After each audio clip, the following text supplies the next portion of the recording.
ሰላም ጤና ይስጥልን። እንደምን አላችሁ? በዓለም ዙሪያ ያላችሁ የቀነኒ ፍትህ ፈላጊዎች ሁሉ ባላችሁበት ሰላማችሁ ይብዛ እያልኩ እቺን ቪዲዮ ልሰራ የፈለኩበት ምክንያት እንደምታውቁት ሰሞኑን በሚዲያ ላይ እየተንቀሳቀሰ ያለውን ነገር አይታችኋል።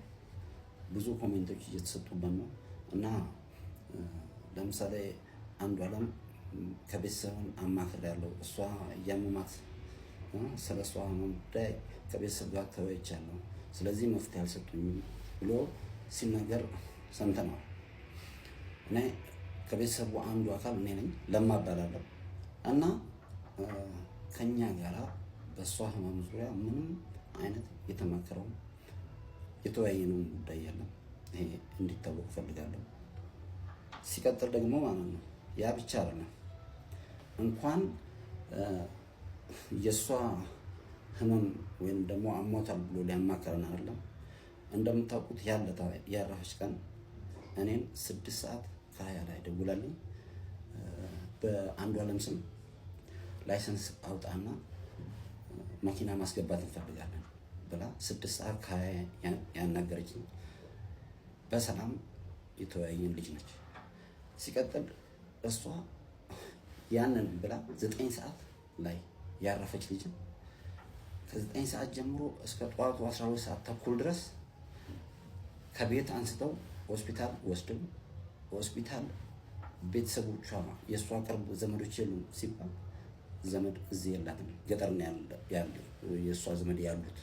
ስለዚህ ቅርብ ዘመድ የላትም ብለው እኛ እንዳናይ ያደረጉትን ነገር እንዳናቅ ሸፋፍነው ከመጀመሪያው ከያኔት ሆስፒታል ወደ ሚኒሊክ ራሱ ስንሄድ ሚኒሊክ እኛን ሳያሳዩ ሁሉን ነገር ጨርሰው እንድትቀበል ነበር የተደረገው። ይሄን ያደረጉ ሰዎች እኛ እሷ ታማለች ብሎ ያማከሩን ነገር የለም፣ አላማከሩንም። እና መታወቅ ያለበት ነገር ምንም የሚሸፋፍነው ነገር የለም። እስካሁን ዝም ብለን ቁጭ ያልንበት ምክንያት አንዱ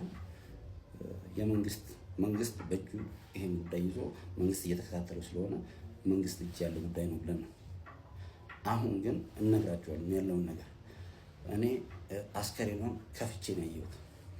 አስከሬኗ ላይ ምንም አይነት ስብራትም ሆነ ደምም ሆነ የተለያየ ጉዳት አልደረሰም። ከዛም ያክል ፎቅ ላይ የወደቀ ሰው ደግሞ ማለት ነው ይሰባበራል፣ ብዙ ነገር ይደርስበታል። ስለዚህ ማለት ነው አንዱ ቀነኒ እቤት ውስጥ ነው የሞተችው። እቤት ውስጥ ሞታ ነው አቅፈው መሬት ጥለው አወርደው እንደዚህ ሞተች፣ ራሷን ጣለች የሚሉት እንጂ እሷ እንደዚህ አይነት ሀሳብ ላላቸው ሰው እንኳን መድኃኒት ነች።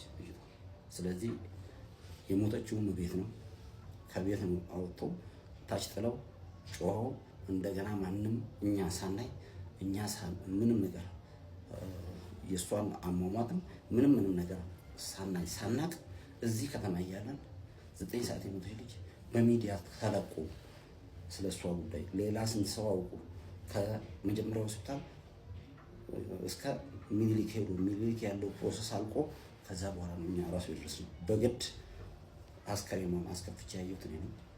ምንም ነገር እላዋ ላይ ጉዳት አልደረሰም፣ በቤት ውስጥ ነው ያረፈችው የሚል ኮንክሉዥን ላይ ነው የደረስነው። ስለዚህ ሲቀጥል ደግሞ ማለት ነው እንደዚህ አይነት የውሸት ፕሮፓጋንዳ እየተነዛ ህዝቡን ወዳልሆነ አመለካከት እንዲሄድ መደረግ የለበትም። እንደምታውቁት ባለፈው አባገዶች ልኮ ጉማ ከፍላለሁ እና ሽምግልና አስታርቁም ብሎ ሲልን ነበር።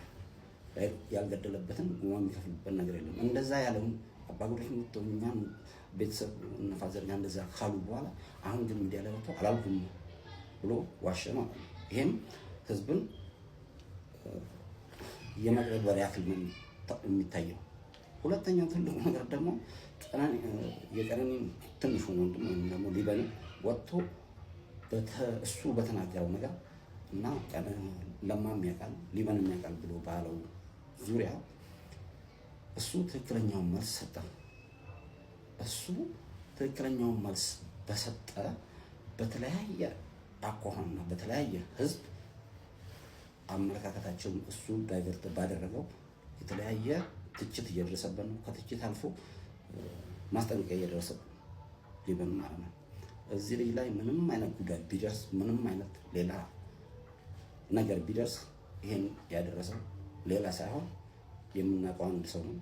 ስለዚህ በሌላ ሰውም ቢደርስ ይሄን ነገር የሚያደርገው እሱ ስለሆነ የኢትዮጵያ ሕዝብ በጠቅላላ በዓለም ላይ ያላችሁ ታውቁልን በቤተሰቡ ላይ ምንም አይነት ጉዳት ቢደርስ ከዛ ከአንድ ሰው ጭንቅላት ማንወድ መሆኑን እንዲታወቅ እንፈልጋለን።